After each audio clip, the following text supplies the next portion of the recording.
Hey, I'm Rocky Della Serra et donne-moi la lutte professionnelle comme l'ancien temps. Ladies and gentlemen, welcome to Give Me Back My Pro Wrestling.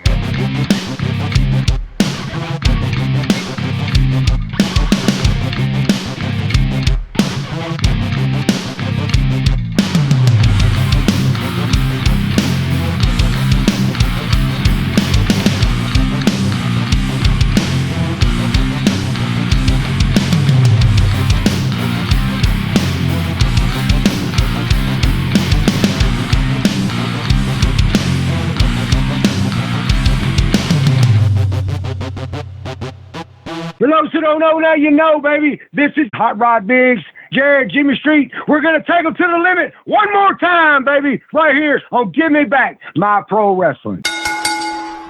Ladies and gentlemen, welcome one more time to the Give Me Back My Pro Wrestling podcast, and it is me, your host, Jimmy Street, here as always. And guys, I hope y'all are having a great day. Thank you guys so much for dropping by, because today we have the one and only Rocky Della Serra. That's right. Now, I interviewed Rocky a year or so ago on the Live and in Color with Wolfie D podcast.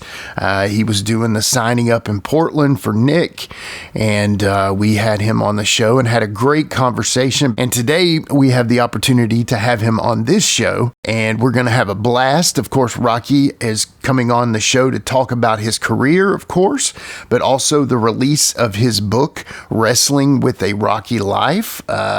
I purchased a copy myself. Can't wait to read it. Expect it in the mail anytime now. So y'all stay tuned for that. Rocky has a great story and cannot wait to get to him. Before we do, though, of course, we got to cover last episode. Last episode was the one and only main man himself, Frank Air Paris. Guys, we've received so much cool response from that one. Really can't thank you guys enough for checking that out. Frank's really cool. Hope y'all enjoyed that. Really, really cool story. And thanks again, Frank, for dropping by and telling us your story. Thanks again, Frank. All right, guys, continuing on. One thing I really want to talk about today is our buddy, former guest of the show, Dale Torborg. If you guys remember, at the end of that episode, we discussed his new shoe line that is coming out. It's called Pahi, and you can go to pahiusa.com. Now, if you have balance issues, if you or a loved one has balance issues, if you've had a surgery, or if you're just, if you have a parent that's elderly like myself, I purchased a pair of the slides for my mom for Mother's Day, and she absolutely loves them. Mom has had 2 back surgeries and has some serious balance issues, and so these shoes are a godsend. So thank you so much, Pahi. Thank you so much, Dale. You guys check them out, pahiusa.com. And if you're interested, Dale has a 10% off code. It's BBB10. That is B as in boy, B as in boy, B as in boy, 10, and that'll get you 10% off. Get you a pair, especially if you have balance issues or if you have a loved one with balance issues. I promise you're going to love them. All right, guys, that's all I have for the open today. Sheik and Quinton are joining me on the other side. Welcome to episode 131, Rocky Della Serra. All right, we are back with a very special guest today, one that I'm very excited to talk to because this gentleman has a brand new book out. We're going to talk all about that. But ladies and gentlemen, welcome to Give Me Back My Pro Wrestling, the one and only Rocky Della Serra. Sir, welcome to the show. Thank you, Jimmy. Thanks for having me. Nice to be here. And you fire away with the questions. You have the questions. I got the answers. I love it. I love it. Nice. Well, obviously you're here today to promote the release of your new book, and we'll get all into that, Wrestling with a Rocky Life. I know you're excited that that's out. It's been a journey, but I'm excited to hear all about that and your career today. So just thank you so much for dropping by, brother. Well, thanks for having me. Yeah, for sure. Yeah. Well, the very first question we have today always goes to the Sheik. Take it away, Sheik. All right, Rocky. So this question, I like to do this question a little bit different. You could give a standard answer, and that's fine too. If the standard answer is the right answer, it's good. But like, if you had 4 to 5 names in the wrestling business that you either admired growing up, enjoyed working with, or just enjoyed their work as a whole, if you had like a Mount Rushmore 4 to 5 names, who would that list be? Wow, that's a pretty tough question, but Yeah. Off the top of my head, I can answer that.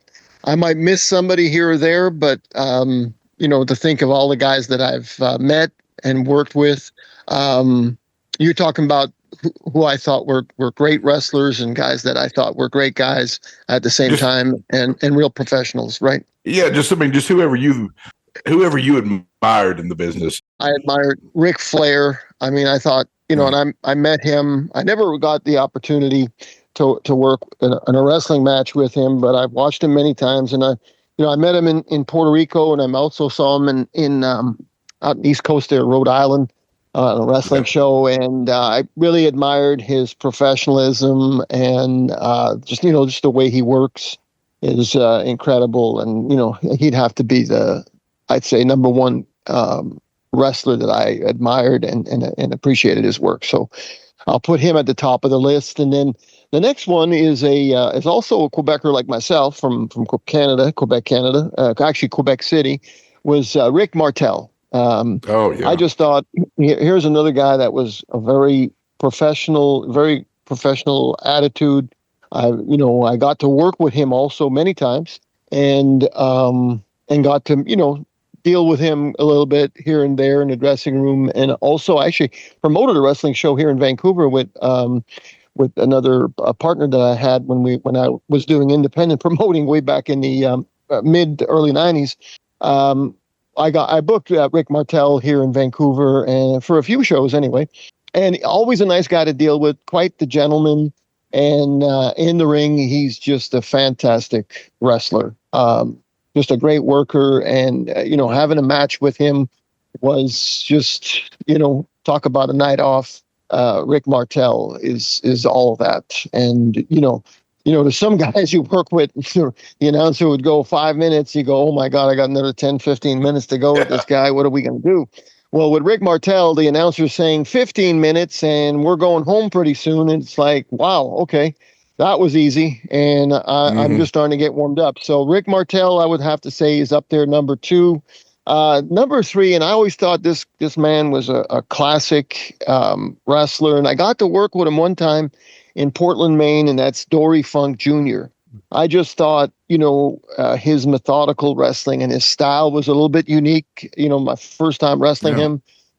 He's a solid man and just a great professional. And, he can get in there in that ring and, no gimmick, no nothing, and just get the job done. And it's just something else to watch him work. So Dory Funk would be number 3. And then I guess number 4, I would have to say Harley Race. There's another pro that I never got to work with, but I saw him wrestle in Calgary for when I was working up there for Stu Hart. And he was working with Leo Burke, and Leo's another great worker, and they just had a fantastic match. I mean, it's just kind of like poetry in motion. And Harley went to give him the pile driver outside the ring, and then Leo kind of stands up and backdrops him right on the cement floor. Oh. I mean, I'm going, that was I was like just the first couple of years being in the business, and I said, wow, that's impressive. But just a solid pro wrestler, and he looks like definitely another class act. And I think I met him once in Puerto Rico. I met a lot of great big names there in Puerto Rico. And I would have to say another man that I thought I admired was Dino Bravo.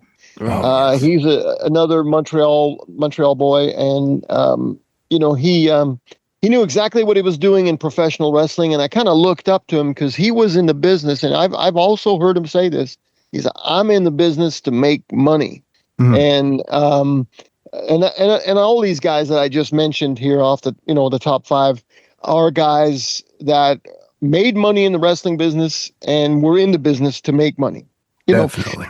Some guys are a little bit glory hound or worried about doing jobs or this or that. But these 5 guys got into wrestling because they were made to be professional wrestlers. There you go. That's my description of those five gentlemen.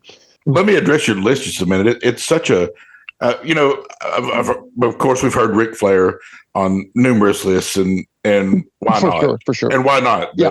But the fact that I don't think Harley gets enough love in our lists, and the Funk family is just legendary in the business. Rick Martel, what an incredible wrestler he was. So smooth, just watching him on TV, and AWA champion. He had a really good run in WWF. He just a solid worker. Overall, you could just see in the ring that he was always really good. And Dino Bravo, great look, great work with that I'm familiar with, at least in the WWF. But great work outside of that. But I guess the unfortunate thing about Dino Bravo, I think the only thing some people, newer fans, might know is that Dark Side of the Ring episode with him, and that's just unfortunate. That's how people might not know his career in ring enough. But if you can find his stuff, go back and watch it, guys. Come on, but great list, love it. Absolutely. So that's my top 5. Yeah. That's a great one. Well, now we've talked about enough other people. We're going to start talking about you, sir. So let's start off with the first one. Who trained you? What year was it? And where at? Well, I had a kind of a unique start in wrestling. I don't think, this is a really unique start. So I got to say this story, and I don't think I touched on it last time we spoke. So basically what happened was, you guys know that I have an older brother, Bob, that was in the business, and he started about 1970, 71. So I started in 78. So he's about 6-7 years older than me. And he became a big name as the UFO. He wore a mask, and he wore, like, back in the 70s, everybody was seeing unidentified flying objects all over the place. Also, people were smoking lots of different things too. So, but anyway, so the UFO thing just kind of was catchy, and he started doing this gimmick in 72, and he just suited him. And he worked the villain, and his finishing move was the claw. And so this wrestling promoter from Germany, I want to try and make this as fast as possible, but this is how my wrestling story started, kind of. Yeah. The wrestling promoter, Mr. Edmund Schobert, came to Montreal to scout some local wrestlers in Montreal. So they see Bob, the UFO. Mr. Schobert says, "Okay, I want to take you to Germany. You come and do the October Festival in Hanover, blah, blah, blah." And he took a few other wrestlers. And so Bob got a break there, and he ended up working there for like 8-9 years, probably half the year he was in Europe, not only in Germany, but in Austria, France, Belgium. So he made his living half the year in Europe and the other half here in North America. So as time went on, and I was doing amateur wrestling. I was playing football. I was growing up. And the next thing you know, I'm 18, 19 years old, and I'm working out real hard, and I'm looking great. And Mr. Schobert comes to my parents' house. He'd come to our parents' house for the last couple of years. So this certain year he comes, and then, of course, like I said, I got bigger, and I was working out real hard. He looks at Bob, and he says, your brother here, we got to get him trained, because I think he's a young wrestler, and I want to, have a lot of good young looking wrestlers coming to Europe and Germany. So he says, why don't we get Rocky trained? And so one day he says, listen, if you get your brother trained, and he can come to the October Festival, and this was like, let's say, in the month of March 1978. He can come in September 1978 to the October Festival and work there. So one day Bob tells me, well, listen, why don't we go in the backyard, and I'll show you a couple of holds, and, we can start getting your training in. So, but the thing is, we didn't have access to a pro wrestling ring. So anyway, he teaches me a couple of holds in the backyard, and then he tells me, well, listen, there's this parish in Montreal called Saint Jean Baptiste. And this is unique. They're a Catholic church, and the trainer there was Pat Girard. He was a big name in England. Anyway, he was a retired wrestler, and so he was part of the parish, and he would train guys to wrestle. And what they would do, the guys would work for free on Sundays, and the money they raised would go to the Catholic Church. So Bob tells me, go see Pat Girard, see if you can get some training from him. So I go to Pat Girard, and I ask him, I says, well, listen, you think you could you're not going to be involved in some of your training and stuff. And he says, no, he says, I can't train you. He says, you go ask your brother, or you go ask Dino Bravo or Gino Brito or Jack Britton, Gino's dad. But he says, I can't train you. So I go, oh, okay. Wow. So I was a little bit, I was a little surprised, to be honest with you. Because, I mean, everybody, all the other young guys in Montreal were getting training, but he wouldn't train me.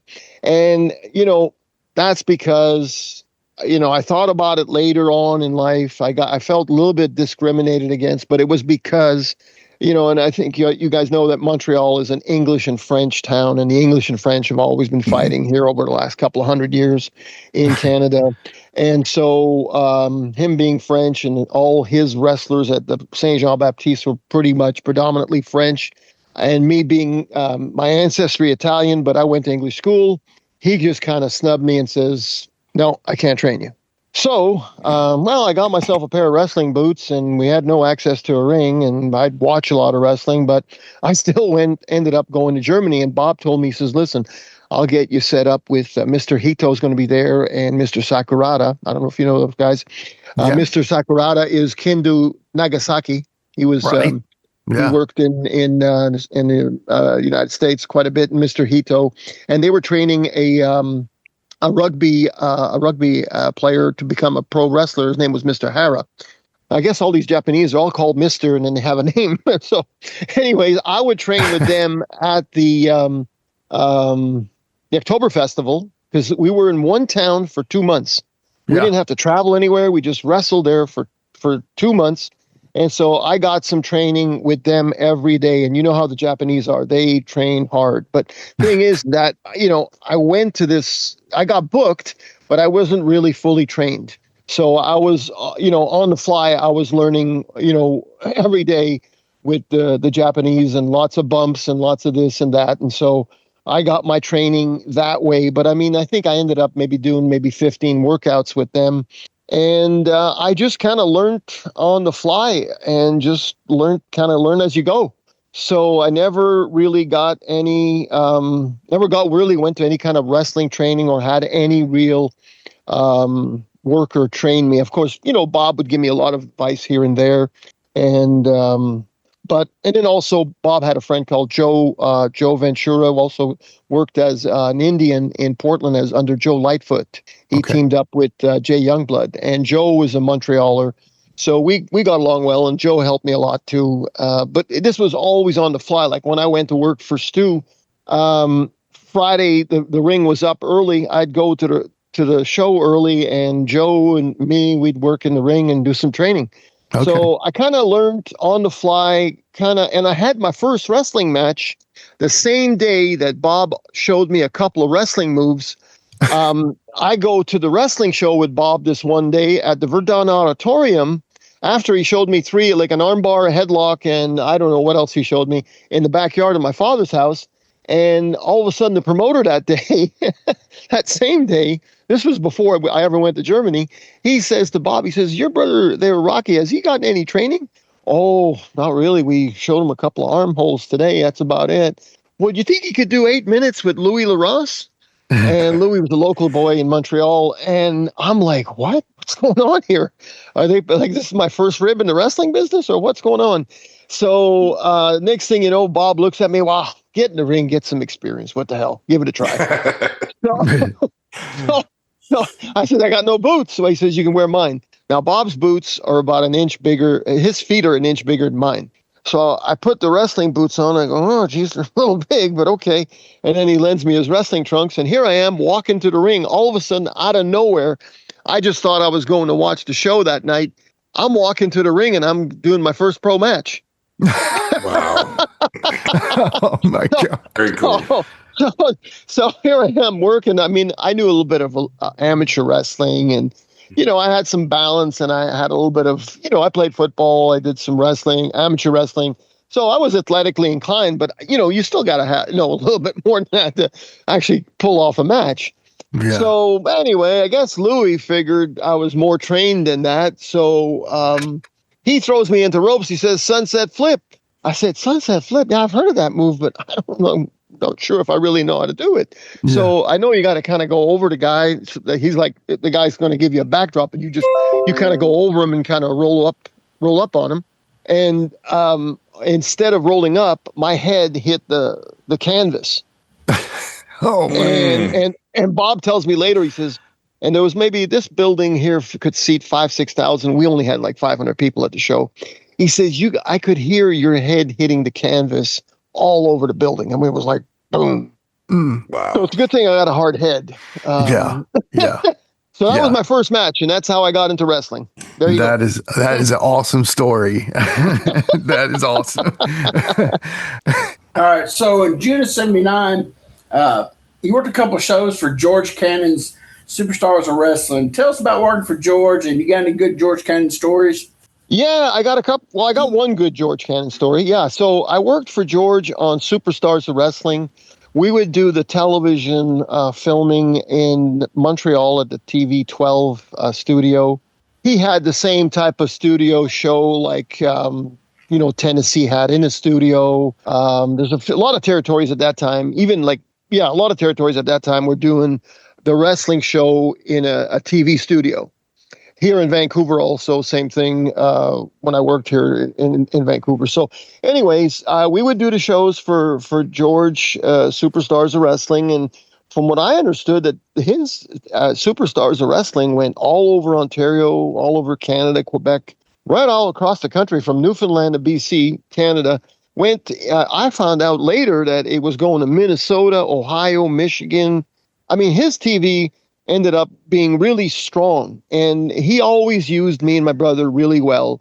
And so he used me well. I can't say anything bad about George that way. He used me good, and worked for George on Superstars. And then George started promoting shows, and he did a tour in Newfoundland in Canada. It's like furthest province east, right near the Atlantic Ocean. And we did a tour there for 6 weeks. And George, he used to like to joke around and stuff. And, one day he decided to eat this banana. And then he, I don't know who's listening here, but he was making some weird shapes on the banana. I won't go any further than that. So he ends up biting the banana. And now all of a sudden the joke is over because he's starting to choke on the banana. And the joke backfired on him. And so it was so bad that he got out of we were in a van. He had leased a van to be able to do the tour. So we're in a van with him, and he's making us laugh with the banana, blah, blah, blah. And then all of a sudden he's choking and he looks like he's got to throw up. And like we thought he was going to die on us. So he gets out of the vehicle and we can hear him like, ugh. And one other wrestler, Pierre Gagne, goes, he says, geez, I hope he doesn't die before he pays us. And he said this in French, but it was the same thing. He said, I hope he doesn't die on us before we get paid, because payoff's Monday. And this was like Sunday. So, so finally he was okay. He comes back and, so that's one George Cannon story, but George was a good guy generally, to work for. Big, heavy man. They used to call him George Crybaby Cannon. I think he was from Windsor originally, but he also did some promoting in Detroit, Michigan, and I think he used to bring in the Sheik. Talk about Mr. Farhad. There a lot. And I think he was at one point he wanted to bring me into Michigan, but it never happened. But I worked for George on his Superstars of Wrestling TV show, and also in Newfoundland for about 7 weeks. And it was a good fun tour. Yeah, for sure. Yeah. Very cool. So in 1980, in the early 80, you spent about a month in Calgary for Stu Hart. A couple months. It was a couple months. Yeah. How did you get those bookings, and did you like Stampede? Well, it was okay. I mean, like my brother told me, he says, I'll give Stu a quick call for you. Mm-hmm. So he gives him a call, and so I'm supposed to start. I think it was in March of 1980. I fly myself to Calgary, and I say, okay, I'll go work there and see what happens. So I show up to the show in Calgary on a Friday. I flew in, I think, on a Thursday. So I go to the show on Friday, and I guess Brett was kind of looking after the book and stuff. And so I go up to Brett and I said, "Well, I'm supposed to start today." And well, he looks at me and he goes, "Well, Rocky, I don't know who told you to come here, but we don't need anybody right now." Okay. So I go, "Okay, fine." I say, "Well, flew all the way up here, but we'll tell you what, here's my phone number. If you need me, give me a call." So I figured I'd stay around a few more days and see what happens. So I stayed there for the show that night, watched the show, and then the next morning, Saturday, they do a show in Edmonton, Alberta. So I get a phone call, I think it might have been from Wayne or Smith or somebody, and they said, "You show up to this gas station, you're working in Edmonton tonight." I said, "Oh, okay. That sounds good." Okay, so I didn't come down here for nothing. Yeah. So I get to the gas station. Yeah, you're working in Edmonton. I forget who I worked for. My first show with Stu's promotion, and then they told me, "Yeah, you'll be working. Yeah, we'll try and get you in 2-3 times a week." So I said, "Okay, that's enough for me to stick around here and get some experience." So I stuck around for a couple of months, and my friend Joe, who I'd mentioned earlier in our conversation, Joe from Montreal, Joe Ventura, also known as Joe Lightfoot. Yeah. He told me, he says, "Listen, Al Tomko in Vancouver, I just talked to him," because he was on his way out of working for Stu also. His time was up there. After 2 months, he says, "Listen, Al wants us to go work for him for 6 weeks. We're going to do a tour of all of British Columbia. He's bringing in a couple of midgets, a couple of this and that, and we're going to go all over BC. And we do him this favor. He'll book us for Don Owen's in Portland in July." And this was like, I think early to mid-May, we get this phone call from Al. So I said, "Okay, great. So sounds good." So I did my 2 months there with Stu, and I ended up working maybe 3 times a week. I go to Stu's house to get my last payoff, and I meet him outside his haunted-looking house that he had on the foothills, they call it, in Calgary. And he looks at me, and I meet him outside, and he goes, yeah. And I can see he's got my paycheck in his hand. This was still in days when we used to get a paycheck. Anyway, he's got my paycheck in his hand, and he's going, "Kid," and he's kind of sizing me up, and I'm trying to get my hand on the check, and he's going, "Next time I will give you a better run here, kid." So finally I get my check and I go, "Okay, Stu, see you later." I thought he was going to invite me to his dungeon. Thank you, not. So I got my paycheck and didn't look back, and I just kept walking. So, but that was my experience working for Stu for 2 months. And then better things happened for me that year. I worked for Al. We worked 6-7 days a week. And then, like he promised, we started in Oregon for Don Owens, and that would be covering the state of Oregon and Washington State. And back then that territory was just on fire. Totally. Yeah. It's one of our favorite topics, actually. So, yeah. Oh, I mean, the talent that was there. And I was lucky enough to be able to go and work there because, they had Playboy Buddy Rose, Ed Wiskowski, Rip Rogers, Rip Oliver. They had Rick Martel, Roddy Piper, and the Bushwhackers all in one territory at the same time. Yeah. That's a pretty good talented territory. Just mentioning those names. No doubt. Yeah. So just back to Calgary for one final little question. Okay. You worked Dynamite Kid some. How was Dynamite to work with? Well, I thought I was hoping that he wouldn't be too stiff. And he wasn't. At that point, I worked him in Red Deer, Alberta. And Red Deer is about an hour from Calgary, going north. And but didn't matter what the town was. It was I worked in there. I did my stuff, and it was fine. It wasn't a Matt Classic, and he didn't because I knew that Dynamite could be a little bit of a shooter.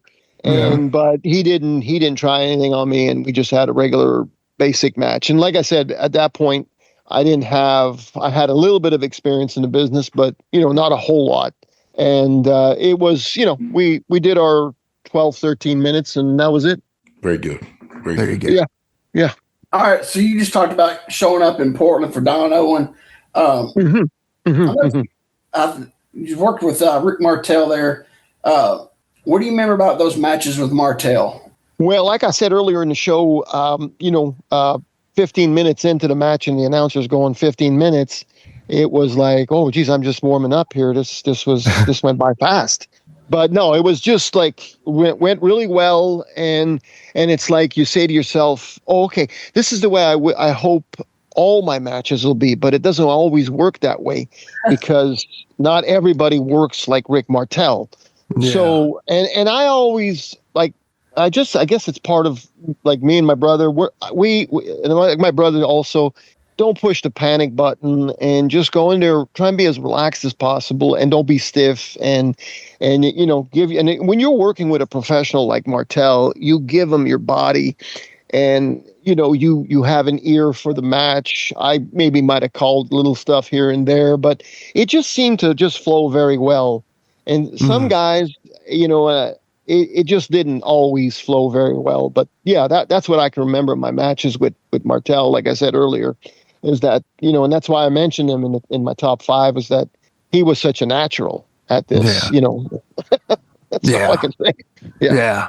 I mean, truthfully, it's true. And you go from one natural all-time great to another one. You worked Roddy Piper also, like you said early on. I did. Yeah. Talk about Roddy a little bit. How was that experience? Roddy was okay. I mean, I think Roddy, the matches that I had with Roddy, of course, I was putting him over because I was just starting there, and I was starting in the business. But, and of course, he's Roddy Piper. Right. So, anyway, and I mean, so when the promoter tells you you're putting him over, I mean, that's without a doubt, that's not a big deal. I'm just there to work and learn and get a payoff. So working with Roddy, I think he picked his matches because I think he was ailing a little bit in his back. So he wasn't maybe as much, working like too much. I think he picked like if he worked with in a main event with say Buddy or Ed Wiskowski or somebody like that, he would put a little bit more effort. But I think when he worked with kind of like I was an underneath guy there, he didn't overly work because he was saving his back. I think he was going through some back problems. And I mean, I kind of noticed it later on in his career. He was almost his job. It was more just talking than anything else. Yeah. But he working with him was again another night off. So I mean, I can't complain, and it went real well. Yeah, no doubt. I mean, that's awesome, man. Martel to Piper, that's really cool. And then Buddy Rose one night, and then Colonel De Beers. Like, this is the way it is with Colonel. Like, so I should say Ed Wiskowski. Is that I'll talk to him before this match, and he'll go, "Okay, Rocky, we're gonna start off slow and taper off." Yeah. But I mean, he was so, and I mean, they called him Easy Ed for a reason. Was that it was again, I could put him in that category of guys that I admired, and he's just a chill guy in the dressing room. And again, he's another guy that doesn't push the panic button. Yeah. And you can have a match with him and it'll go just fine and it'll go over and everything will just go fine. So definitely every time I worked with all these guys in Portland at that time, it was actually a blessing for me, really. Yeah. Great seasoning, right? Great seasoning. Yeah. Learning how to work with these guys and learning that, hey, these guys don't push the panic button and, match will get over anyway. So that's what I'm noticing nowadays. I've looked at some of these independent matches, and I just feel like these guys are, they'll do every hole they know in one match. I guess maybe they do. I don't know why they do, but there's no like real ring psychology or, they don't take their time, and it just seems to be like they're in a rush to get all their moves in. Yeah. Amen to that. And another guy you worked during your 6 months there, you worked Eric Embry. What's your memories of him? I mean, he's a totally different guy than Piper and Martel, but what do you remember about Eric?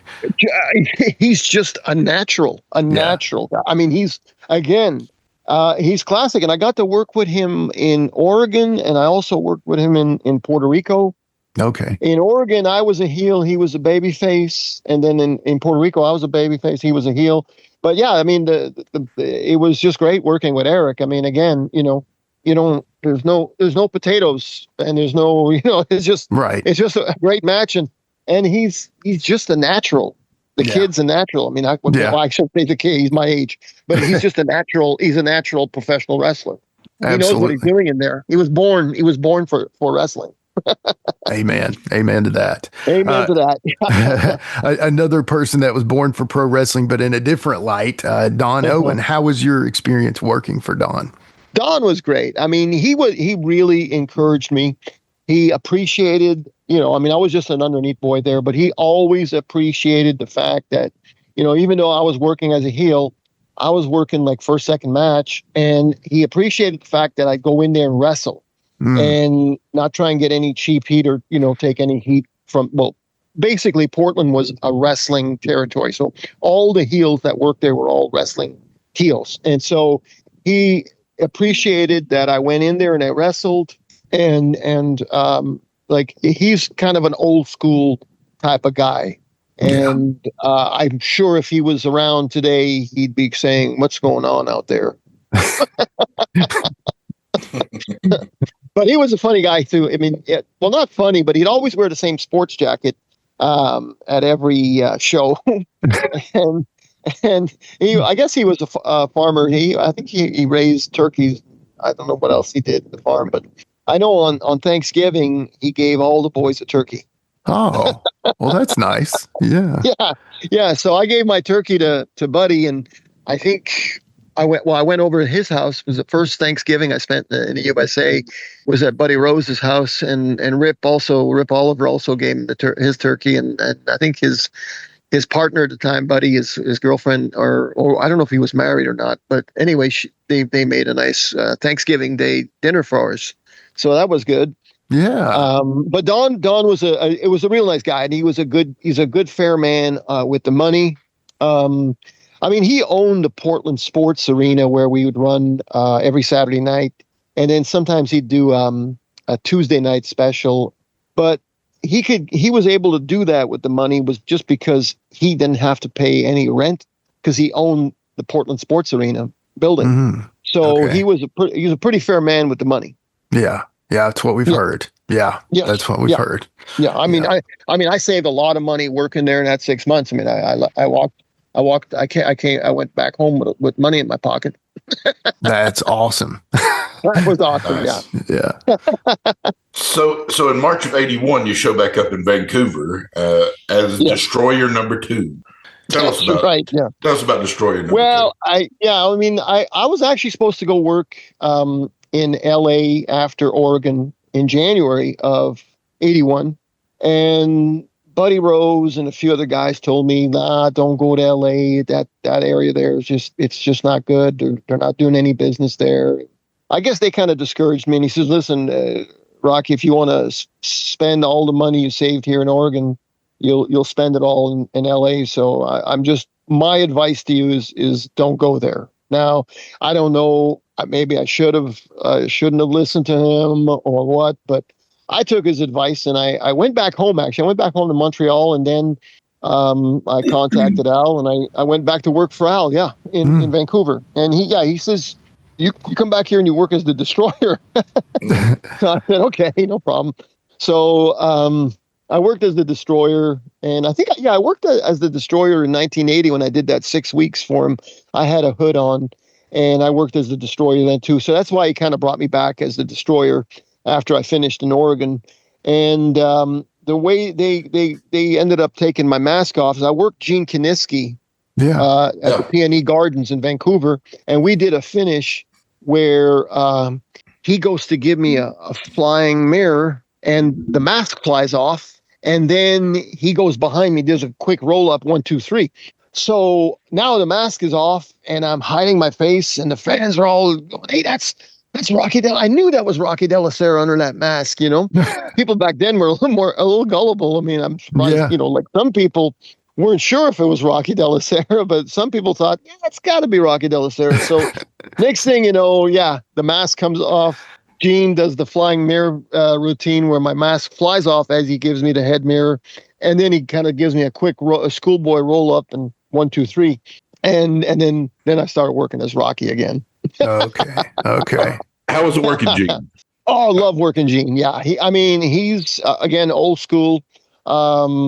He likes to wrestle. It's a little bit like Dory, but a little bit more, a little different. I mean, I think Gene Kiniski and Dory Funk probably wrestle each other a million times. I'm sure. But yeah, I worked with Gene. I worked with him in Portland also that same the year before, and I worked with him in Kamloops. I remember the first time I worked with Gene. I'm working for Al on that 6-week tour there that I was talking about, Gene says he wants to work with me because Gene was partners in All Star Wrestling there with Al Tomko. So he had shares still in the promotion at that point. Anyway, Gene was on the trip to Kamloops, and they come to the dressing room and tell me, you're going to work with Gene tonight. And he says, you guys are going close to an hour. I go, what? Close? I've never gone an hour in my life. You got to be kidding me. So I'm working with Gene, and we're having a good old wrestling match. And of course, I'm always being very, very careful. I'm not gonna, not gonna push anything here. He's the veteran. He's the man. He's the former NWA heavyweight champion. I look up to him. When you work with a classic like that, you have all the respect in the world. And so anyway, I've got him in the corner and I'm giving him some forearms. So he goes, hey kid, hit me harder. And I'm going, what? I'm hitting me as hard as I can. What are you talking about? And he said, hit me harder. So I thought about it later on and I said, geez, when I turn 50, I'm not going to tell some 21-year-old to hit me harder. No way. So yeah, Gene was, he liked to go long. He liked to, old school wrestling, lots of wrestling holds, this and that. And we must have gone pretty close, probably about 45 to 50 minutes. Yeah. And I hung in there with him, and, he seemed happy with the match. And then after that, I'd worked with him, in Portland one time in Seattle. And then I worked with him at the Peony Gardens as a destroyer. That's where we did the, what do you call that? The flying mirror where my mask comes off and so forth. So yeah, I really like working with Gene for sure. Good deal. So after that, you worked. I'm gonna mess this guy's name up, so you might have to help me on this name. Sure. It's Eric Froelich. Froelich. Yeah, Froelich. Yeah, yes. You worked with him a lot. Tell us about him. Yeah, Eric. Again, a Mr. No Panic, old time wrestler. He was great, right? Working with him. One time I wrestled with him in Cloverdale, and this was in '81. And Al was kind of using me like, back and forth. Like 1 week I'd be a babyface, 1 week I'd be a heel. I just showed up to work and that was it. I didn't worry about all that other stuff. Did whatever they needed to do, right? Yeah, exactly. You tell me what you want me to do. You pay me. Yes, sir. How do you want it done? And just pay me, and we're good. So anyway, that's the way it worked. So anyway, I'm working with Eric, and we're at the Cloverdale Fairgrounds, and he whispers in my ear and he goes, Rocky, we don't have to do much tonight. This crowd is easy. So I worked, and I don't know how long we were supposed to go. I think we're supposed to go 20. We ended up going 25 minutes, and I had more heat. I was actually even surprised. I said, how come I have so much heat here tonight? I can't understand that. But anyway, all we did was I worked a reverse chin lock on him, and he tried to get out of it the whole match. And I kept, pulling his trunk. So it was so easy back then. I guess, I just worked the hold, and the people were going nuts. And he says, we don't have to work hard. Why sometimes less is more. And that's what I learned about working that match with Eric that night. Was sometimes less is more. You don't have to do a million high spots. You don't have to do a million suplexes and show the fans every move you know how to do. Just go out there and work and play it by ear. And that's what we did. And that's what I got out of working with Eric, was playing it by ear, no panic. That's good advice. And I really love that part of those days, is that it was just, it doesn't have to be that hard. That's great. So, So after about a year, you head over to Nova Scotia for the summer. I saw you worked Rick Valentine a lot. Tell us about Rick Valentine. Rick Valentine, yeah, he was his name is Kerry Brown. He's Bulldog Bob Brown's nephew. Wow. Oh, that's Kerry Brown? I didn't know that. Yeah. Wow. I worked. Well, actually, at the Maritimes, I worked there 5 different summers, and from '79 to '80. I think it was '87, and Very 4 cool. times for the promoter called Emile Dupre. Yeah. And then 1 time for another promoter called Duncan McTavish. Oh yeah. And but yeah, that summer, I think it was '81. I worked for Emile. I was there basically to kind of get Rick over for the top guy there, Leo Burke. So I worked him for almost a month, and I mean, we wrestled in I don't know how many different towns. I mean, when you worked for Emile in the summer, you didn't just work 7 nights. Sometimes you'd work your 7 nights, but sometimes on Tuesday morning, you'd do 2 shows in a TV studio called ATV. So that day there on Tuesday, you'd work 3 times because you'd do TV in the morning, two matches, and then work at night. And then sometimes on a Sunday, you'd have double shot where you'd work in the afternoon in some town, and then at night we'd work also. So Emile he kept you busy, believe me.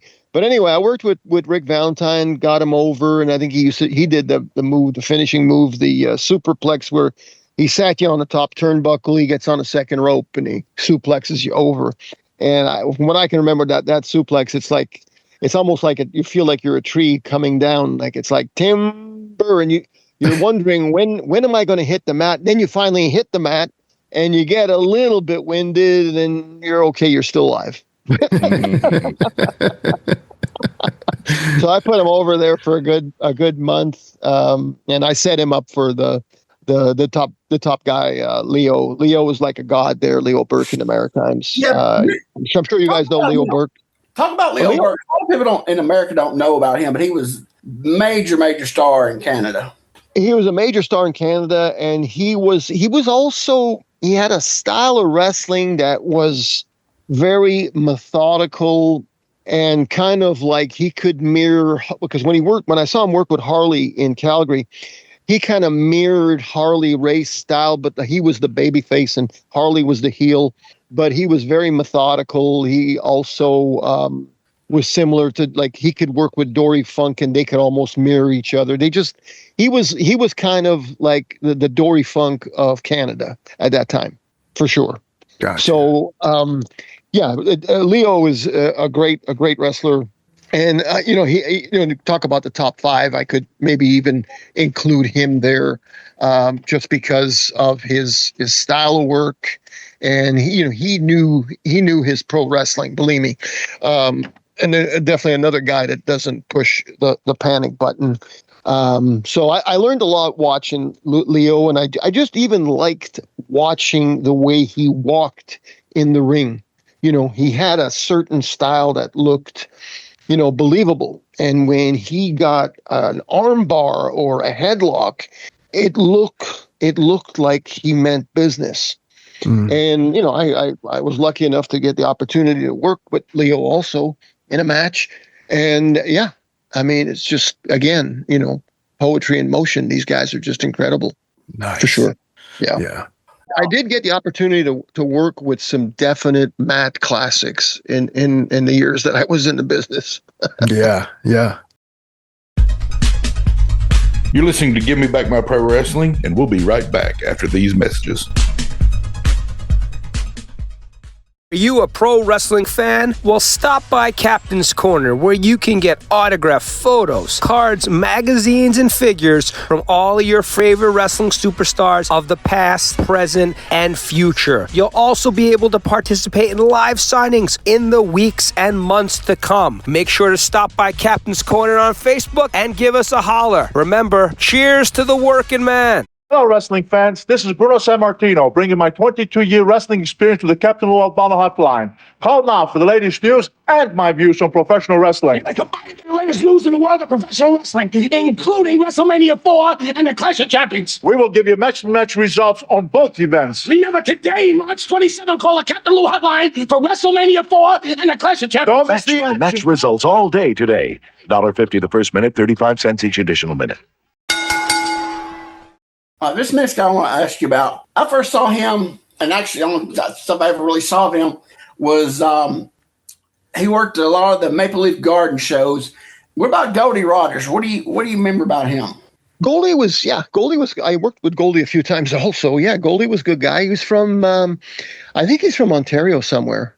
He had like a goatee, blonde hair, not a real big guy, but he did the territories, a lot of territories, Vancouver, Stu Hart, the Maritimes. I don't know if he ventured too much in the States, but I know that he was a good little worker and a good little guy.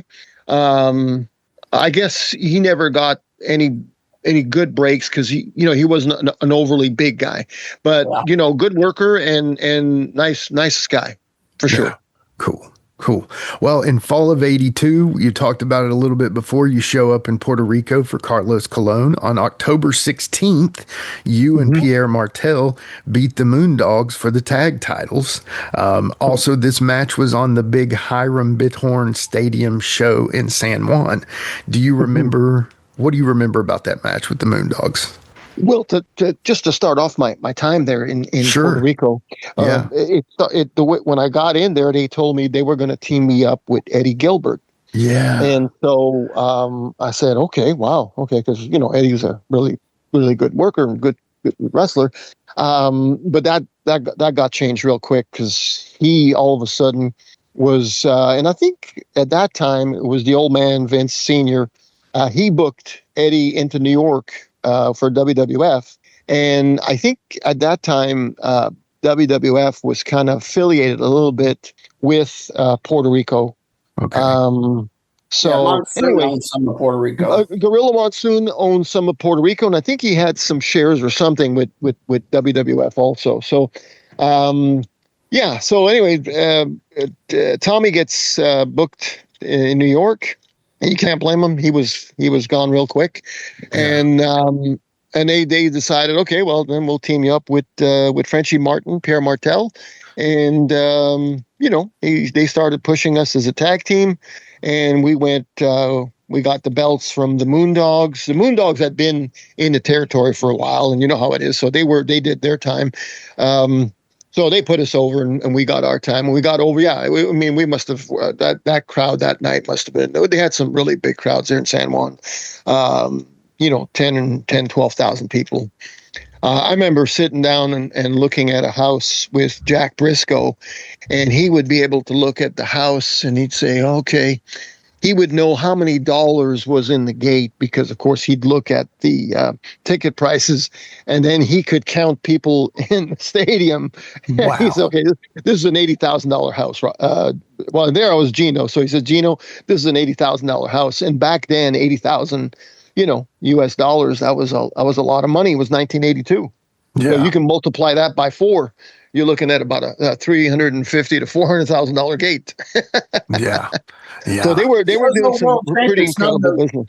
There's a world champions know they know that because they make sure they got that 10% was when they were getting off the door was legit. So they knew how to look at the ticket prices, how to do the crowd because all those world champions every one of them was known for knowing how they could get it down to like the couple dollars. Yeah, well, I don't know how much Jack was making at that time because he wasn't the champ at that time. It was Ric Flair, but I know from what I heard that Rick was getting 10% of every gate that he worked in when he was the world champion. And he made some like in Port of Spain, Trinidad. We had 20,000 people there. If he had 10% of the gate, wow, that's a pretty impressive payoff. But yeah, so Jack could tell exactly how much the gate was, and I guess he was the champion at one time, so he knew how that all worked. Yeah, for sure. Right. So he learned how to look at houses and count the money. Very cool. That's But awesome. working with the Moondogs was great, and these guys were pretty wild guys, like in their personal lives too, from what I understand. So they were definitely Moondogs, but they were great guys to work with. It was just again, easy working with them. So in '84, you show up back in Montreal, teaming with your brother, right? Yeah. And they in '84 they kind of used us, kind of mid card. It was great working with my brother. Again, I have to say that he would have to fall into a very good class of wrestler that's very methodical. Also, he's a wrestling type heel. He's no push the panic button type of guy when he's in there. And of course, he learned a lot of wrestling in Europe, because there's a lot of wrestling they do in their matches, and so he had he had a little bit of European style in him, and also North American, which made for a pretty good wrestling style, I thought, and it was definitely really great working with him in a team, because I definitely could feed off of him. And as time went on, and we worked more and more as a team, we gelled really well together. Yeah. So in July of '84, you worked a couple of shows for UWF in Japan. How did those bookings come about? That was great. I mean, those shots were the money was incredible. I mean, it was my first time to Japan, and so it was a 13-hour flight from Montreal. And after about a day there, I started feeling like I had this block of cement in my stomach. So it took me a few days to I guess they fed us so much on the plane back then. Yeah. I don't know what it was, or maybe I caught some sort of virus, but don't want to get into too much of the details. But it was it was a little hard for me. The first night I worked in a team with my brother, and he worked as the UFO. And, Bob had a lot of knee problems, like mid 80s. His knees were really starting to hurt him. So a lot of times I would do a lot of the groundwork in the high spots with the baby faces and blah, blah, blah. And he would hold the rope. But this night here, in my first night in Japan, I held a rope, and he kind of did everything. Just because my stomach was not 100%. But the next night I worked in a team with Leo Burke, and I was fine, and everything went well. But yeah, working in Japan, working with the Japanese wrestlers, and when you work with them in their country, you better be ready, and you got to take whatever you can, because they ain't not going to give you nothing. Yeah. In other words, you gotta show them that you're not scared, and you hit them hard, and you let them know that, hey, you're not going to just sweep the floor with me. Although I mean, most of these Japanese guys are shooters, but you got to show them that you're not going to get pushed around too much. Right. And not that I beat them up or anything like that, but I went in there and took as much as I could. And I think with the Japanese is that they respect you more when you take. You wrestle the same Japanese wrestler in North America, and they'll be just like all the other boys. Okay, what high spot do you want to do tonight? But when they wrestle in their country amongst their peers, it's a different match. Yeah. So that's what I can remember about Japanese wrestlers. And the thing is, though, they're very disciplined people. And like I said, I did a little bit of training with Mr. Sakurada, Kendo Nagasaki, Mr. Hito, Mr. Hara. They're very disciplined, and when you work out with them, they mean business. I believe it. Yeah. And they love pro wrestling. So and they love pro wrestling, and they're good at it. And their business has always been good. I don't know what kind of business they do there now, but something tells me they still do pretty good business. Yeah. I bet. I guarantee it. Yeah. So sticking in 1984, you get to work the legend Edouard Carpentier. How was that? Well, yeah, it wasn't quite like working Gene Kiniski. I guess because Edward wasn't working so much anymore. It was a little bit awkward working with him. My brother did so many show matches with him when he was the UFO in Montreal back in the 70s. He seemed to be still have his thing. But in '84, I'm not saying anything bad about Edward, but this guy was a classic wrestler. He was like kind of like a gymnastic type wrestler with all kinds of moves.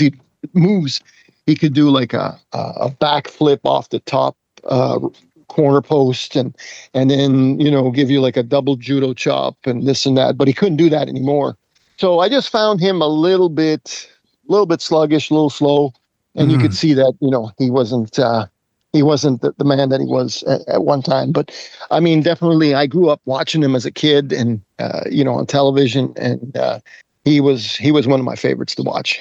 It's just that by the time I got to work with him, he just from maybe working sporadically, he wasn't as crisp as he usually, right? Yeah, not as crisp as he used to be. All right, so in June of '85, you show up in Memphis for about a month. What was your contact to get down there in Memphis? Well, I met Tom Ernesto in San Juan, Puerto Rico, and he was just leaving Puerto Rico when I went there the second time in '85. And I know that when I left there in '82, he was just taking over the book. And so he knew me from that time. And then he knew me when I just came in '85, and he was leaving to go work for Lawler and Jarrett as the booker there. He told me, he says, well, when you're done here, he says, I'll bring you into Memphis.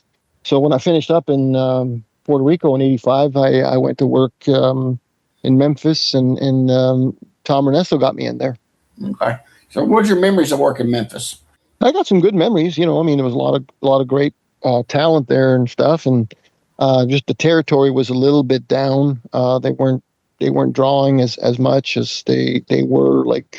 And I talked to Eric Embry because I saw him there in '85 in Puerto Rico at that time, and I told him I was going to Memphis, and he says Memphis at that time was a kind of territory where it was up and down. And I guess when I went, the territory was a little bit down. But I mean, I got to meet Jerry Lawler, and I remember looking at his car there, his Cadillac, and he had his license plate. He had the King on his license plate, and it was nice working with Mr. Jarrett, the promoter, and I think Lawler also had shares in that promotion. And I worked with I think his name was Darnell Austin and Coco Beware. Yeah. This is before Coco Beware got his break. And I remember they used to put a lot of oil on their hair and their bodies. And when I used to get a headlock on them, I had a hard time holding on to the headlock because they had so much oil on their bodies. That's what I can remember working with them. And but yeah, it was a good old time working there, and I really I enjoyed it for sure. That's cool. Yeah. Early in '86, you're back in Vancouver. You and Rick Davis win the UWA Canadian tag titles. Tell us a little bit about Rick. Well, Rick was Rick was Al Tomko's son. So okay. Another one of those where the son of the promoter is breaking into the business. But one thing about Rick is that he wasn't like a big head or anything like that. He was actually a pretty quiet guy. He wasn't. If you would have met Rick, you would say, well, is he really the kind of guy that should be in this business? Because from, the boys that I've met in the wrestling business are a little bit wild. And Rick was a very, very kind of a normal person. And so you kind of saw it a little bit in his work. He was a little bit robotish in the ring, but he was in good shape and he tried real hard. And I worked in a team with him with his dad put us in a tag team, called us the Rebel Rockers. And I don't know why he called us the Rebel Rockers, but anyway, we won the tag team title there. And yeah, I must have worked a good 6 months there with him and the team. And it was always, he always worked real hard. But yeah, I wouldn't say that he was like, tailored for wrestling. He was a very, very normal kid. Gotcha. Okay. And then around this time, you worked some matches with Joe Cagle. What are your memories of Cagle? Joe was another, easy guy to work with. I mean, like, he's from Memphis also. So there's a lot of great workers that have come from that area. And Joe was another, no push the panic button kind of guy. And, he used to know how to work a match and, again, talk about less is more. And, so the matches flowed really well with him for sure. Yeah. And I think they brought some guy called Francis to be his tag team partner. So me and Rick worked with Joe and Francis. I think Francis, I remember him being a guy from Minnesota, and they put him in a team with Joe, and they were called the Cagle Brothers. Yeah. Gotcha. Okay. So towards the end of '86, you go back to International Wrestling in Montreal, and you worked Sonny Warcloud several times. Tell us about working him. Oh, there's another guy. Again, great. It was great. I worked as a heel. We did lots of spots together. He looked like a native, indigenous native Indian. He looked the part. He had a good body. He's a good-looking indigenous fella, and so he got over pretty good with the fans in Quebec there. And he worked like a babyface should. He had a couple of moves. Then when it was time to get the heat on him, he knew how to do the selling and then make a comeback. And next thing you know, you go into the finish, and it can be pretty simple. And so, yeah, the matches were great. I mean, I think I got one match with him on the internet somewhere, YouTube, and I thought it was a pretty good match. And it just seemed to flow pretty good there with Sonny. I never used to have to think or say, 5 minutes. The announcer just said 5 minutes. I got to do another 15 minutes with him. I never thought that way with him. I always said, okay, yeah, this is going well. So, yeah, Sonny really picked up on it real quick and started learned real fast on how to get himself over as a good indigenous native Indian wrestler. Very good, very good. So in early '88, back to Vancouver, you're teaming with Vern Seibert, and you held the tag belts. Tell us about that time. Sure. Well, I trained Vern in 1981. Oh, very cool. Yeah, I trained Vern. He would come, like, the first time I met Vern, I think I was working for Don Owens, and at that time in '80, we would come to Vancouver every second Monday and work the Peony Gardens, the big show, and then do TV the next day. So Vern, I think I saw him at the wrestling show one day, and he came up to me and he says, Rocky, says, how do you get into this business? I'd like to get into it. Well, I looked at Vern and I said, well, I don't know. I mean, I told him, I said, first of all, you better hit the gym, because he was kind of not a very bulky, or it looked like a wrestler. I mean, he looked kind of small. He had a fairly good, he wasn't a short guy, but he was kind of skinny. So I says, well, first of all, I think you should just focus on going to the gym a bit, and then, maybe eventually you'll meet somebody that'll train you. But right now, I can't train, because he asked me if I could train him. And at that time I was in Portland. So, I wasn't even thinking of training anybody at that point, because basically I'd just been my second or third year in the business. So I didn't figure I could train anybody. So, but anyway, I go back to Vancouver in '81. I keep seeing him there all the time. He keeps asking me, he says, can you think you'd train me? And you train me? I says, well, first of all, I don't have access to a wrestling ring. So I says, I don't know how we'll do this. So, he told me, he says, there's this one little ring at this community center in Queensboro here in the lower mainland of Vancouver. He says, maybe you can train me there. So I thought about it. Months later, I said, okay, well, let's give this a shot. And so I trained Vern. And then, in '88, I guess, well, first of all, back then, of course, we didn't have email or text messaging or anything like that, or any technology. So he would send me, they used to call them scoop sheets, and he would mail them to me and show me how he was doing. So finally, after I trained him, I bring him to Al, and Al says, well, what do you want me to do with him? I said, well, you do whatever you can with him. And, well, he started Vern as a referee. And then after being a referee, he started using him as a manager. Next thing you know, he started working, wrestling, and I guess started getting more scoop sheets from Vern. Next thing you know, 3-4 years later, he's in the main event. So I said, okay. Well, at that time, though, like in 86, 87, I have to say that Al, I guess he was not spending as much money anymore in the business. And I think maybe his wife might have been telling him, listen, I don't know if this business is worth it anymore and blah, blah, blah. So he wasn't really spending any more money bringing in any talent. So that's how Vern kind of got onto the main event. And, but yeah, so I come to Vancouver in 88 and they put me in a team with Vern. Yeah. And then and then I turned babyface again. And then we did some sort of angle where the teacher wrestles the student type of thing. So, okay. That kind of got over pretty good, actually. And so we had a good little feud going on All-Star Wrestling there in Vancouver in 88. But it started off with me being in the team with him and then me turning babyface and us doing a little angle. Yeah. So yeah, kind of like I think didn't Bruno and Larry Zbyszko do that? Yes. In New York, Yeah. Where Bruno was the teacher and Larry. So we kind of did that angle. Great storyline. Yeah, for sure. Yeah. All right. So you stayed with Tomko all the way to the end in 89. So why did Tomko eventually shut down? And what's your overall memories of working for Al Tomko all those years? Well, yeah. I mean, my overall memory of him is he was a pretty good guy to work for. And, he always, every time I needed a place to go work, he always says, you're always welcome here. So he was good to me. And also, he booked me and my buddy Joe in Oregon for Don.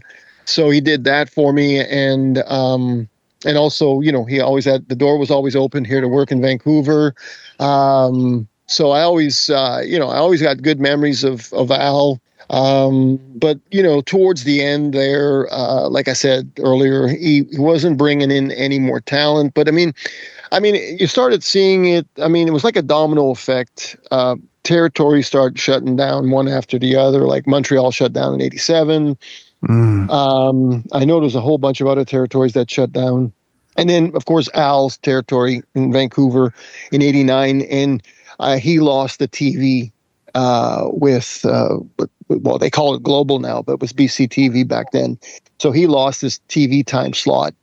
He had a TV show on twice every Saturday. The same show would come on one station, then would come on the other station. So he had incredible exposure. I mean, he had unbelievable exposure, but that was taken over by the WWF because I guess the station just didn't want to air Al's show anymore because the quality wasn't there. And so, actually, I just read because I got this book going right now. I just did an interview on the local station here that I used to go to and do TV shows every second Tuesday night here in Vancouver. They call it Global. And I was talking with Squire Barnes, who does the sports on TV every day or most days. And we were talking we were in the TV studio. We did an interview. We talked about my book. We talked about wrestling. We talked about similar to what we're doing right now. And we're talking about, hey, Rocky, do you remember where the ring was in the studio? And I'm looking and I'm there. And I said, yeah, the ring was right there. And then they had some bleachers right back here where they would put 40, 50 people. And so that's the same. And then Squire mentioned that Al kept asking the producer, I think at that time, or I forget what his position was there, but he was in charge of, Al's contract with the television TV show. And Al kept asking him, he says, kept constantly asking him. And Squire remembers hearing Al constantly asking him, when's my contract up? So, now that you asked me that, it all comes together. I guess Al was pushing the panic button a bit. And I guess he saw the writing was on the wall that they were going to cancel him. So in Wow. '89, yeah, his show got canceled. Yeah. So after that, Pacific Coast Championship Wrestling starts up. Tell us how all that came about. Well, that came about, right after Al had shut down. Yeah. He didn't have TV. I got kind of friendly with Fred Roselli. He was a construction contractor, and his son, Mike, had just broken into the wrestling business through Al a couple of years before that. And so Mike, his name was Mike Roselli. He would wrestle as the Olympian, and he had a great amateur wrestling background. Big boy, about 6'4". He looked the part, looked like, he knew exactly. He was like a natural for professional wrestling. So his father thought, well, listen, Rocky, why don't we give this a shot? Maybe we can get TV back one day, and let's start off slowly and start running some shows here and there, and then, dabble with it and see what happens. So we did that. We did that for about maybe almost a year, but it just didn't work out, and we never got any TV. The television stations just didn't want any local promotions anymore at that point, just because WWF was on fire, and so they wouldn't look at us. So we did that for about a year, but it didn't work out. Yeah. We dropped a little bit of money, all of us. We lost a little bit of money, but it was, just a few dollars. I mean, for Fred was, he probably put a little more money into it than I did because he had more money. But we invested a little bit, and it just didn't work out. Yeah, so in '93, you started working for West Coast Championship Wrestling in British Columbia. Yeah, Right. you held the heavyweight belt and the tag belts. Tell us about that promotion. Well, yeah. Well, with West Coast Championship Wrestling was run by Mark Velios. He also wrestled, and his wrestling name was Michelle Starr. And actually, he promoted a few shows head to head with me when I had Pacific Coast Wrestling. So we had a small little war going, but then I stopped promoting because I figured, I'm not going to keep trying this. So I started working for Mark, and I think Mark was, a little bit better at promoting than I was. So he kept the promotion going for quite a period of time, and I think he promoted a good long time. Actually, he changed the name of his promotion, but yeah. So he made me the West Coast champion, and I think I had the tag belts with this wrestler called Ole Olson. Yeah, Ole was from Everett, Washington, and he would come down and work in Canada every once a week, once every 2 weeks. So he tagged me up with Ole to win the tag belts, and then I think I held his singles championship belt for a little while too. Very cool. Yeah. So it's been a long haul. Yeah. Well, tell us about the Team Serbian Liberated Army Movement, aka or Slam and Tackle. Yeah. Well, this is Mark's idea. So one day he comes to me and he says, well, this was during the time when there was a lot of Serbian terrorist news on all the time, and the Serbians, were terrorists, and people were afraid of Serbia and blah blah blah. He says to me, Rocky, why don't we do the Serbian terrorist gimmick? So we wear army fatigue with masks and army boots. And so I said, okay, let's give it a shot. And at that time, Jesse Barr, who is his father, Sandy. Yeah. Sandy used to run Salem, Oregon when Don Owens had the promotion going. So that was kind of Sandy's town. Okay. But Sandy ended up getting TV back in 94, 95 in Washington State, which would air all over Washington and Oregon. So I think his plan was to try and bring back wrestling in the Pacific Northwest. And I mean, he had TV for quite a while. He'd have, I don't know if you guys probably remember this gentleman, Dutch Savage, who was a real big name in this neck of the woods. And he had Dutch doing the announcing of the matches. So he had a really good, because Dutch was a big name in Portland and Vancouver, all over the Northwest. And I know he worked a lot of big territories, New York, WWF. Well-seasoned pro wrestler, fantastic interview, great announcer. And so he had Dutch doing the announcing.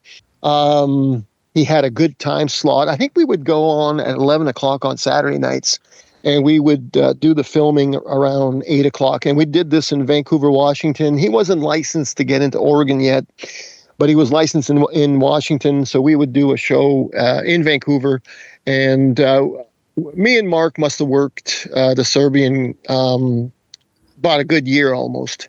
And we'd go there every Saturday from Vancouver here, and we'd drive down to Vancouver and work for Sandy. And we did that gimmick, and we also did it here in Canada for Mark's promotion called West Coast. So yeah, we did that for about a year. Okay. We would walk into the ring with somebody that looked like a hostage, with kind of torn clothes, and we'd slam him, throw him out of the ring, and we got a lot of good heat with the terrorist thing. And oh man.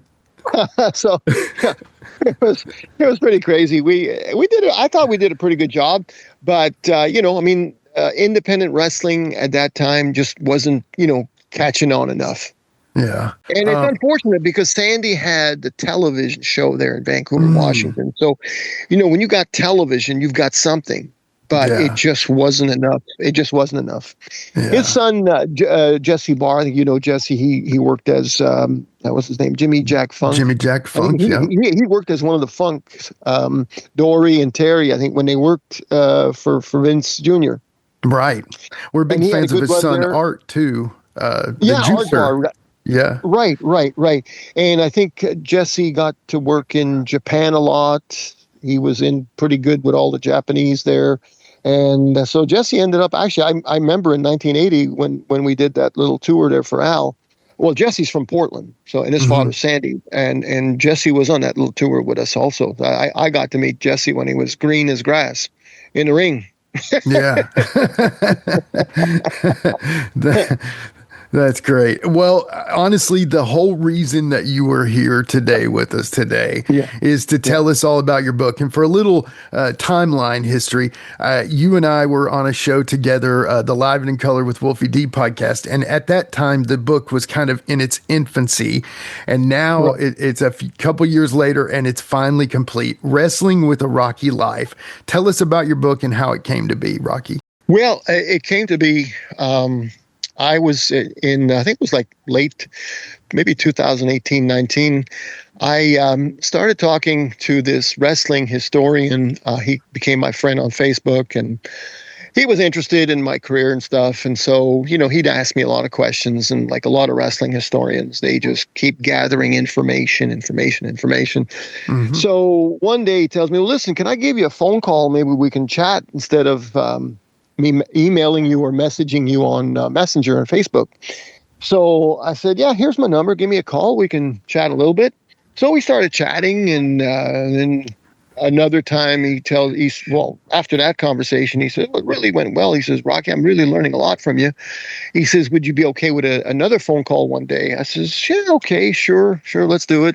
So we do another phone call, and then finally, I think it was the second or third phone call, we just both kind of simultaneously said to each other, why don't we just write a book? So he started recording our conversations, and this was like around COVID time, May 2020. Okay. So here we are talking COVID time, 2020, social distancing. I mean, at that point, here in Canada anyway, and I'm sure all over the world, people were just not going out anywhere. We weren't allowed to go anywhere. You couldn't even go to a gym. I couldn't even get a haircut, I remember, for 3 months. Yeah. So, so it was perfect time. So we just started talking on the phone, and that's a good way to social distance. And he's from Boston, and here I am in Vancouver, Canada. So he would call me, a couple times a week, and we must have done that for about 3 years, and he recorded all the phone calls. And so originally, when we presented the manuscript to Scott Teal, he said, he says, you guys got too much information here. First of all, what he did is that we recorded the whole thing, and then he just put this in an app, and without any editing, he gave it to Scott, and Scott said, well, first of all, you got too much in this book.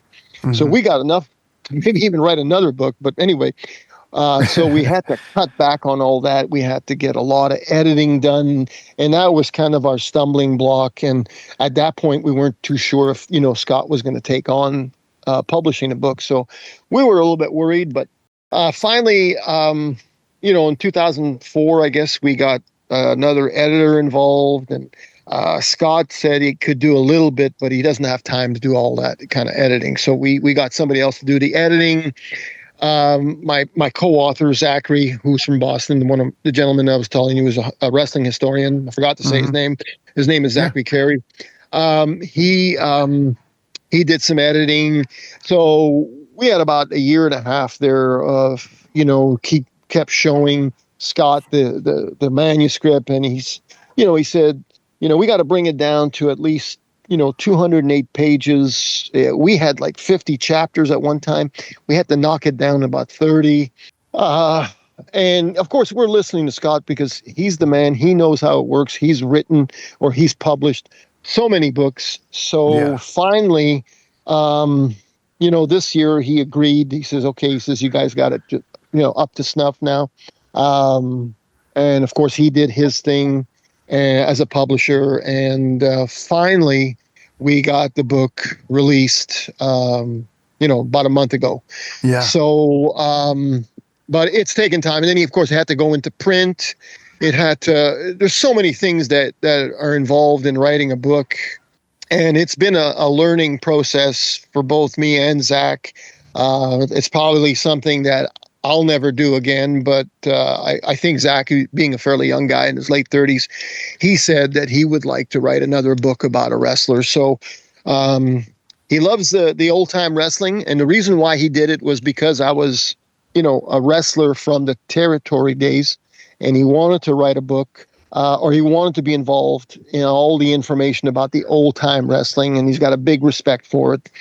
And so we got along real well. And so the book is now, it's there. One morning I woke up and I said to myself, because he kept coming up with a few names for the book, and I kept saying, nah, not that one. So I woke up one morning and I kept saying to myself, well, let me see.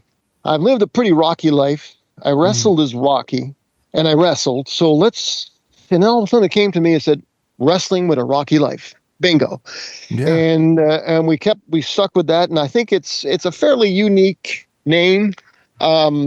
Makes total sense, wrestling. Cause I mean, my life has been a seesaw battle, and I'm not talking about wrestling, but since I was 6 years old, I knew there was something just not right here with me. And, you'd have to read the book. And I don't mean I'm crazy or anything like that. I'm just saying that, there was challenges at school, and going to Catholic school in Montreal was really hard. I don't want to get into too many of the details, but it's definitely been an up and down battle, and right up until to today, I still run into a few challenges here and there. So, and I think everybody does. I mean, I don't think everybody can say that their lives have always gone so smooth. Right. Everybody gets their curveballs. We don't know what's around the corner. Yeah. We definitely don't know in life. We don't know what's around the corner or what could happen.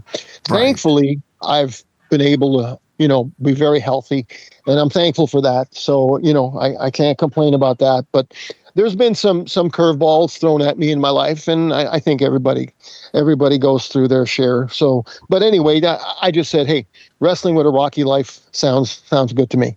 That sounds like a great title. And you look great, brother. You're keeping it up. I can tell that you still work out and you're taking care of yourself. So that's awesome. I can't wait to read my copy of it. But tell the people what's the best way they can get their copy. Well, you can just contact me. The same way I guess you got in touch with me was through Messenger and Facebook. Or you can even send me an email to Rocky Della Serra _47 at hotmail.com. Okay. Right now it's about promoting the book. Of course, we're going to eventually have it online, but I'll tell you, once it goes online, it'll just be more expensive. But right now you can get the book through myself. Zachary also has got the book, and I'll be sending your book to you shortly. Thank you. Can't wait. But yeah, the best way to get in touch with me would be by messenger, or like I said, through my email. I'll send you the book, and we just PayPal works. In Canada, they do what they call e-transfer, and in the U.S., we're selling the book for $25 plus shipping, so it's a reasonable price. Great deal. I think, and it's a good read on wrestling with a Rocky life. I love it. I love it. Well, we have one final question for you, Rocky, Okay. and that one always goes to the Sheik. So take it away, Sheik. All right, Okay. All right, Rocky. So we've heard about a lot of great matches, great people you worked with.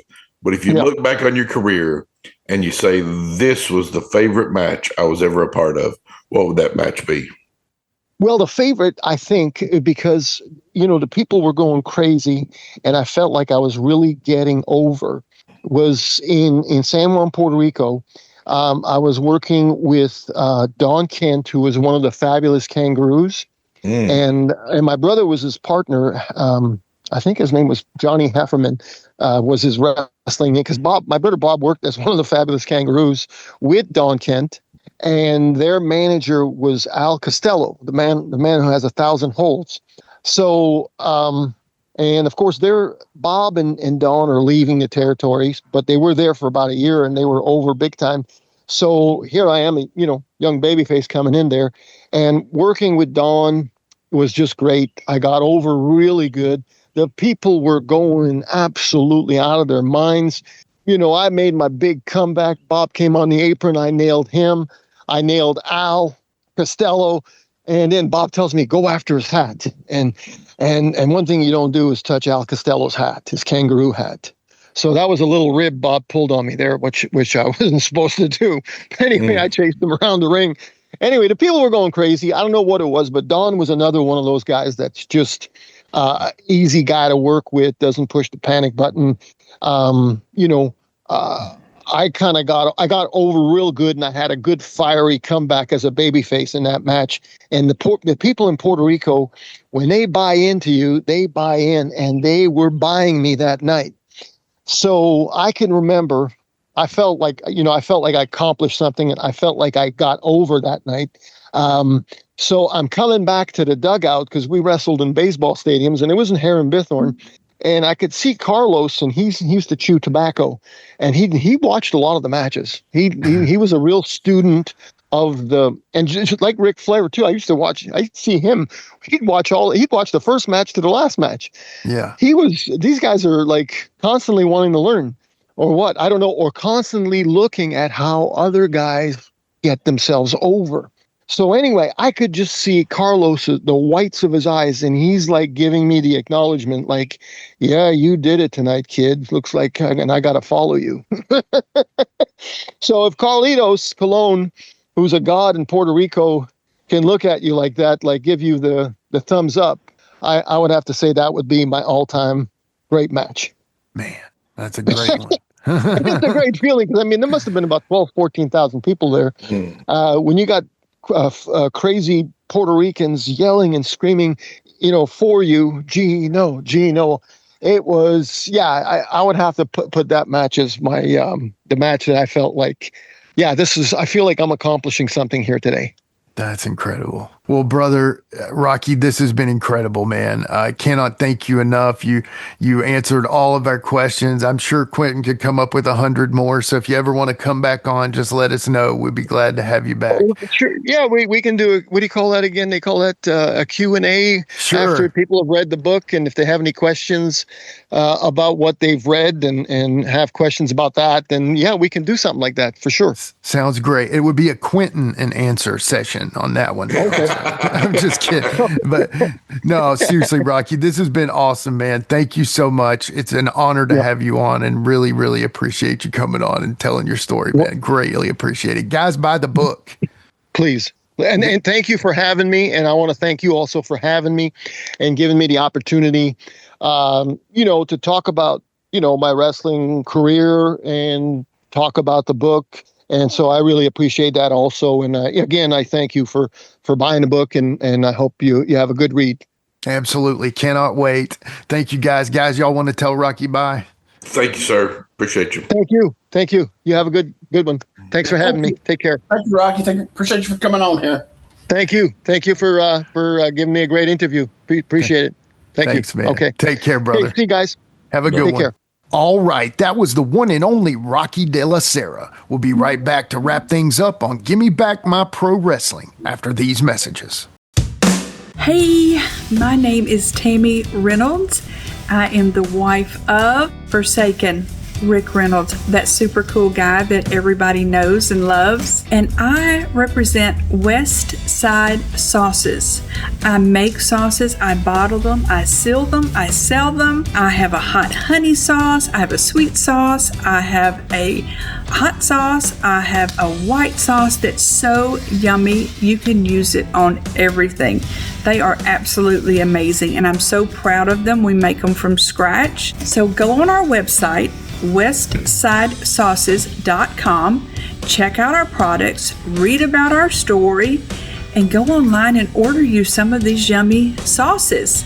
And Rick actually uses all of the sauces because he is a die-hard smoker and griller, and so he likes really good sauces and rubs, and I make them, so how convenient is that for him? Go on our website, westsidesauces.com, order you some samples, and I think you'll thoroughly enjoy them. Thank you guys. Be blessed.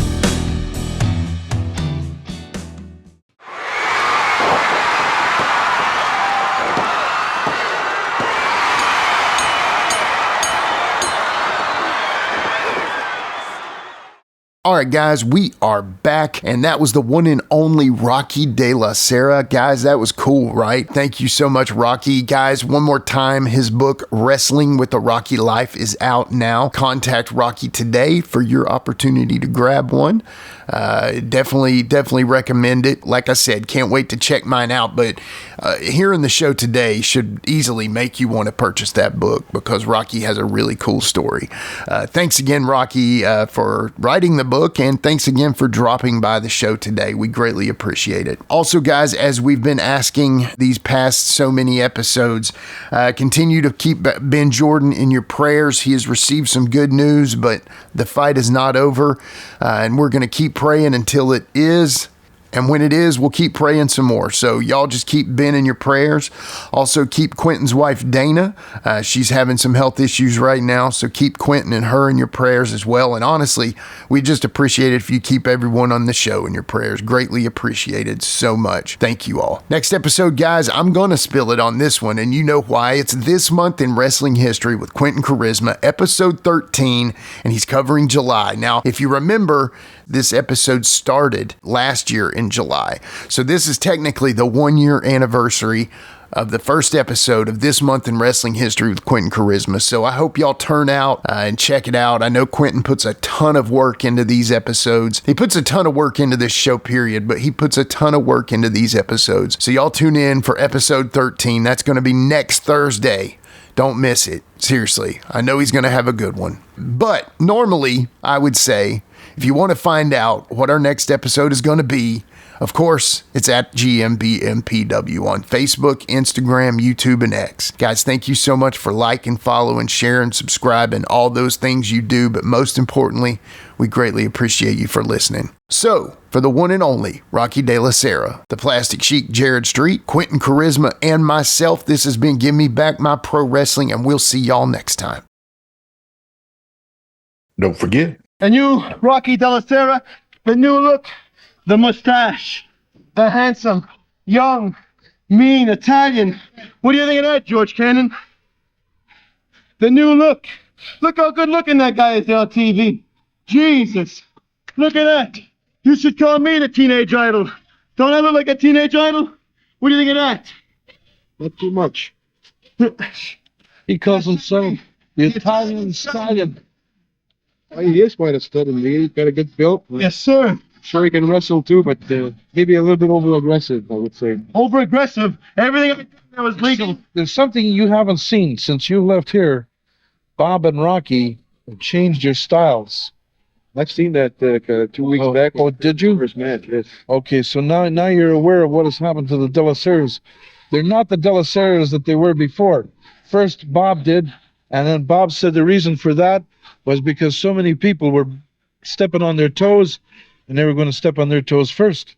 But now we have Rocky, the Italian style. The best looking Italian right here in Montreal. And the best looking Italian around, period. Thank you very much for your comments. And I don't know. Well, Dino, you're Italian. You heard him say he's the best looking Italian around. But come to think of it, he might be right. Well, if you think so, maybe it is so. I've got nothing against their style of wrestling. They feel they're going to be more successful being that way. But I think they'll see a stop sign somewhere along the line, George. Okay, it's coming up March the 7th. With a tear in my eye, this is the greatest moment in my life.